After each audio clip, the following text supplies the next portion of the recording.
శతాబ్దాలు గడిచినా ఆలోచనలు ఇంకా జీవిస్తున్నాయి.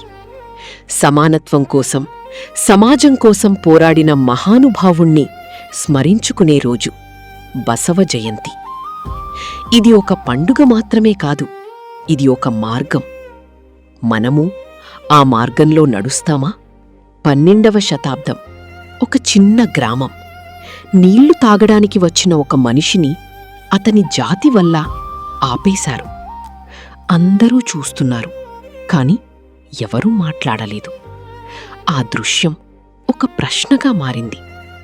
ఆ ప్రశ్న అతని మనసులో మిగిలిపోయింది. ఎందుకు మనుషులిలా వేరు చేస్తున్నారు? సత్యం ఏది, అసత్యం ఏది? ఆలోచనలు అతని జీవితాన్ని మార్చాయి. అతని పేరు బసవ. బసవ అంటే నంది, ధర్మానికి ప్రతీక.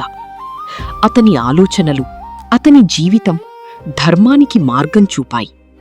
అందుకే ప్రజలు ఆయనను బసవేశ్వరుడు అని పిలిచారు. ప్రయాణం అతన్ని ఒక పవిత్ర స్థలానికి తీసుకువెళ్ళింది. కూడల సంగమం, 2 నదులు కలిసే స్థలం.